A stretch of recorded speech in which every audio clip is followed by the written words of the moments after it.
Oke, kita jumpa lagi teman-teman, para subscriber, para penonton semua. Sekarang kita membahas terkait dengan hakim yang dilaporkan ke Polda Metro Jaya. Nah, teman-teman, kalau kita ketahui bahwa hakim Mahkamah Konstitusi adalah merupakan jabatan yang menjalankan wewenang Mahkamah Konstitusi sebagai pelaku kekuasaan kehakiman.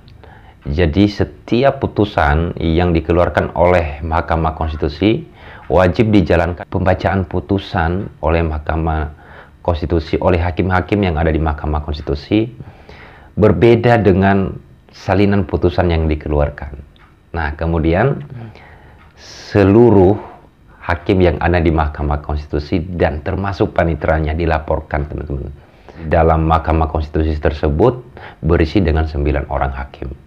Nah, kemudian setiap putusan yang sudah dibacakan oleh hakim di pengadilan termasuk di Mahkamah Konstitusi itu harus sama persis dengan salinan putusan yang dikeluarkan.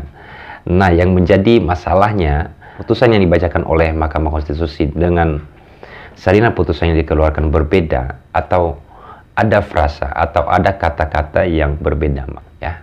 Di mana perkara tersebut adalah di dalam perkara putusan nomor 103 garing PUU strip Romawi 20 garing 2022 tentang Undang-Undang nomor 7 tahun 2020 tentang Mahkamah Konstitusi.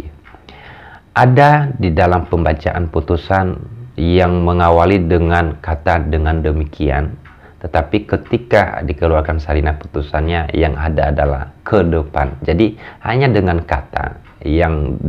dua kata ini, maka ini sangat fatal ya, menurut saya ini sangat fatal ya. Ini sangat mempengaruhi terkait dengan nyawa seseorang, hak kemerdekaan seseorang dan kekayaan seseorang terkait dengan putusan, karena putusan ini sangat apalagi ini putusan Mahkamah Konstitusi sangat menjadi dasar yang kuat bagi setiap orang. Dilaporkan 9 orang hakim ini yang dimana dilaporkan di Polda Metro Jaya pada tanggal 1 Februari 2023. Apa yang dilaporkan? Yang dilaporkan adalah pemalsuan surat. Pemalsuan surat yang dimaksud adalah putusan yang dikeluarkan oleh Mahkamah Konstitusi, sehingga dalam pasal 263 Kitab Undang-Undang Hukum Pidana, ancaman pidana terhadap yang memalsukan surat adalah ancaman maksimalnya adalah 6 tahun pidana penjara, teman-teman. Nah, kita lihat seberapa profesionalnya, seberapa jauhnya nanti pihak Polda Metro Jaya mengusut terkait dengan perbedaan terkait dengan pemalsuan surat ini, terkait dengan perubahan frasa di dalam putusan Mahkamah Konstitusi atau di dalam putusan yang sudah dikeluarkan oleh Mahkamah Konstitusi. Dan ini juga menjadi pengalaman bagi hakim-hakim yang lain sih ya, karena jangan sampai salah ya mencantumkan kata-kata. Ya, ini bisa saja merupakan kesalahan untuk mengetik gitu mungkin ya. Dan kita nanti lihat sampai di mana dan seperti apa nanti klarifikasi dari pihak Mahkamah Konstitusi, dan seperti apa tanggapan dari pihak kepolisian untuk memproses terkait dengan laporan ini. Karena kenapa? Terkait dengan laporan ini sudah direspon oleh Komisi 3 DPR bahwa diminta segera diusut atau diminta profesional untuk mengusut terkait dengan laporan pemalsuan surat ini yang diduga dilakukan oleh 9 orang hakim dan 2 panitera. Kemudian pihak DPR juga sudah meminta untuk segera memanggil hakim Mahkamah Konstitusi. Nah, ini keren ya. Saya lihat ini sangat luar biasa. Tapi nanti kita kontrol, kita lihat sampai nanti di mana. Nah, teman-teman mungkin penasaran, mungkin teman-teman juga sudah tahu semua nama hakim Mahkamah Konstitusi dan panitera yang dilaporkan. Di sini saya memang sudah mendapatkan beritanya dari Detik ya.